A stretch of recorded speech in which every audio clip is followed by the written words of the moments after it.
And when Horus found that Isis would not aid him betray Osiris, he plotted with his conspirators to kill our Lord. He took the firebird, the rod, and slew him. This is the first truth, and is the testimony of Baphomet.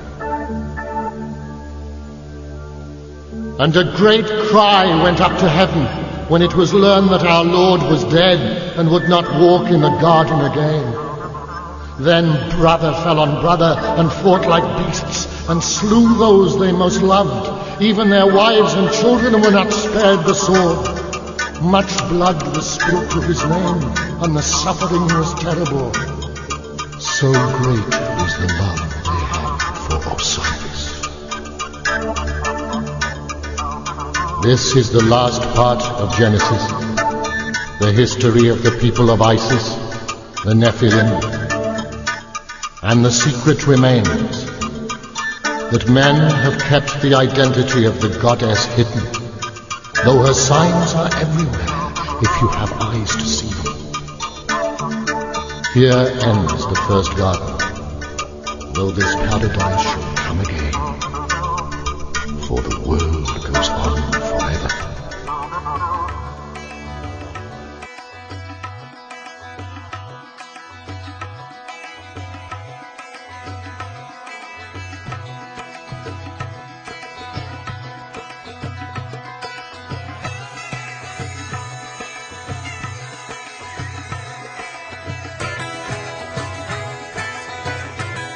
One scientist, I don't recall who it was, made an interesting comment that the universe is not stranger than you imagine. The universe is stranger than you can imagine. And the point being is that you haven't learned anything until you understand how the pyramids were built, the geometrics, the harmonics, the well-established mathematics. I don't see how anyone could possibly say that they are well informed about the modern day world and not realize the importance that this country has played in the development of Europe and the rest of the world. I remember someone saying a long time ago, always trust a person looking for truth. Never trust the one who's found it. The point being is that real divine truth is far, far out ahead of whatever we might begin to understand. Manly Palmer Hall, one of my very good friends, said in one of his lectures, if you can intelligently explain to an audience something about God that everyone can understand, and that proves that you don't know anything about God. Because the God that your pea brain could understand could not be the one that created the universe. The one that created all things is far, far loftier than we have given a correct view of.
to make this a part of its school system seems to be very interesting.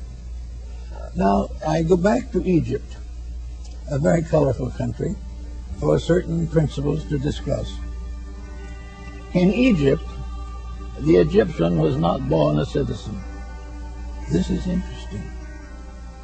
When you came into the world, you were an Egyptian, but you were not a citizen of Egypt.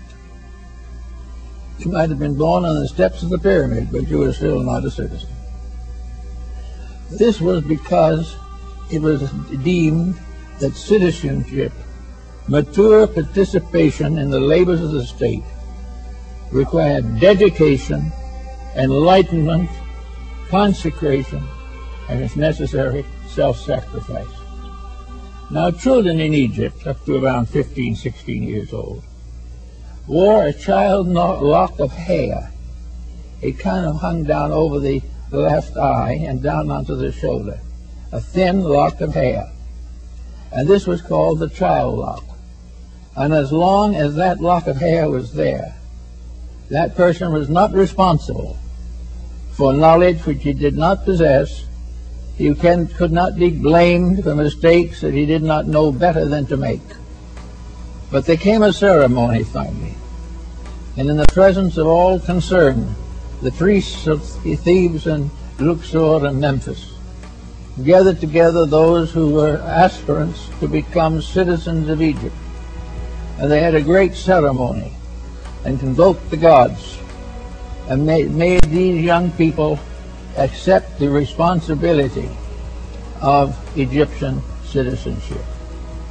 And from the records we still have of those old times, we get some key to what the instructions were. The first instruction was, you must obey the laws of the gods of Egypt. You must obey the laws of Osiris and Amenhotep. You must obey the laws of the state. Unless you are a true law abider, you cannot be a citizen. You had to be truthful, honest in your weights and measures, kind to those in need, helpful for the forlorn and the sick, forever charitable. And at this point was introduced the great negative confession of the Book of the Dead. When the Egyptian died and went into the other world, they believed in Egypt that he had to answer to the gods of the underworld for his reputation on earth. He had to be able to give a statement that he had kept the 600 rules by which the Egyptians regulated his conduct. Maybe he couldn't keep them all, but he did the best he could. But he was working always under the pressure of being a good person, a dedicated person, and an Egyptian was an individual who could stand out upon all sides and prove that in every way he was trustworthy, honorable, honest, enlightened, and kind. After he had taken all these obligations so far, the little lock of hair was cut off, and the child became a man or a woman, became an Egyptian citizen, having the privileges and rights of a citizen. But without this bond, it could not happen. So let's move this forward into another type of world and see what we have here now. Supposing we had not here a citizenship by birth, but a citizenship by dedication. Supposing instead of being born an American, we went to school, the lower grades, middle school, and finally graduated from high school. At the time of high school graduation, then citizenship would be a matter of consideration. When the American boy or girl decides to go in for a life of government or statesman's craft, they should not be out merely to get money. There should be reasonable wages, proper salaries, proper things necessary, but everything should be pointed to the fact that the citizen is a servant of the needs of the people.